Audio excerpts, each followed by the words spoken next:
John the Baptist was most beloved. In fact, Jesus said that John the Baptist was the greatest human being that has ever lived. Matthew 11:11. Verily I say unto you, among them that are born of women, there hath not risen a greater than John the Baptist. Notwithstanding, he that is least in the kingdom of heaven is greater than he. That is quite the accolade. Now here again, we see something peculiar being said that the average reader may miss.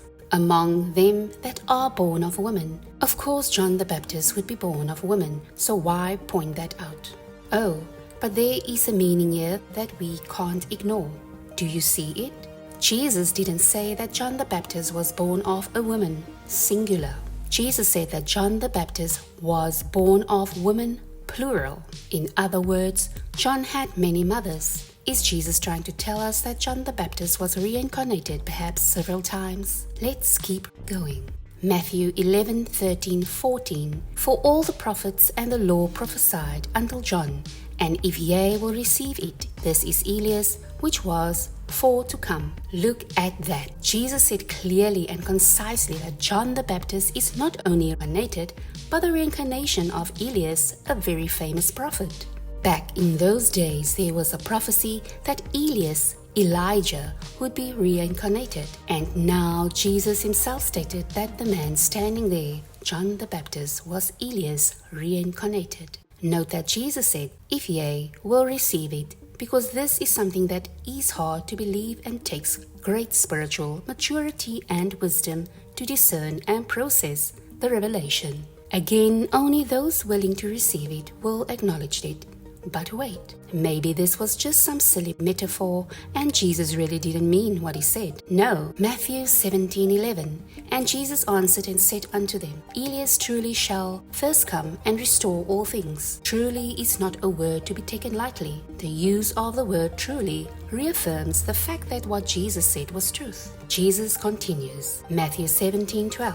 But I say unto you that Elias is come already, and they knew him not, but have done unto him whatsoever they listed. Likewise shall also the Son of Man suffer of them. Elias is come already, plain as can be. If that weren't enough, Scripture reaffirms yet again that John the Baptist was indeed Elias reincarnated. Matthew 17:13. Then the disciples understood that he spake unto them of John the Baptist. If ever there was a clear-cut description in Scripture of reincarnation, that would be it, taught to us by none other than Jesus himself. Jesus even revealed that the general public is not aware of, and generally speaking, has no way of knowing that a reincarnation has taken place by stating they knew him not.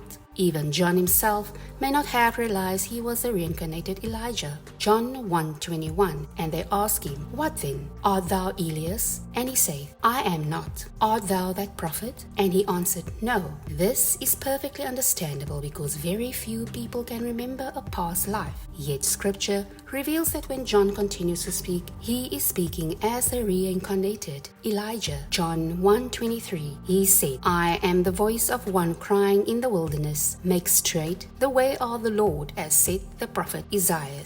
Let's ponder this next verse. Malachi 4:5. Behold, I will send you Elijah the prophet before the coming of the great and dreadful day of the Lord. Although some believe this prophecy has been fulfilled with John the Baptist, there are still some that maintain that there will be yet a third reincarnation of Elijah in the final days. They interpret that passage as two separate events, the great day of the Lord being John the Baptist and the dreadful day of the Lord being a future incarnation. This notion is further reinforced when Jesus closes the book in the middle of reading Isaiah 61:2, Luke 4:19-21, to preach the acceptable year of the Lord, and he closed the book and he gave it again to the minister and sat down. And the eyes of all of them that were in the synagogue were fastened on him. He began to say unto them, This day is this scripture fulfilled in your ears. The second half of the verse, Isaiah 61:2, to proclaim the acceptable year of the Lord and the day of vengeance of our God, to comfort all that mourn, was never read because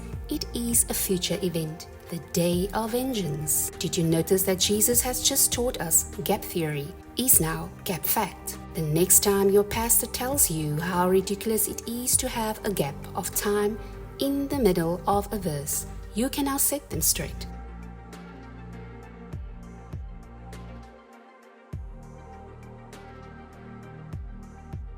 Continuing on, here we see King Herod, who after he beheaded John, thought that Jesus was John risen from the dead. Matthew 14:2, and said unto his servants, This is John the Baptist. He is risen from the dead, and therefore mighty works do show forth themselves in him. That is another one of those why is that there verses. In the next two verses, we see that Jesus is talking to his disciples about his own reincarnation, and even goes as far as to ask them who the people of that time, though he was reincarnated as. Matthew 16:13-14, when Jesus came into the coast of Caesarea Philippi, he asked his disciples, saying, Whom do men say that I, the Son of Man, am? And they said, Some say that thou art John the Baptist, some Elias, and others Jeremiah, or one of the prophets. Note that again, Jesus didn't bring about a railing accusation towards his disciples for believing in such a preposterous notion. If reincarnation is as blasphemous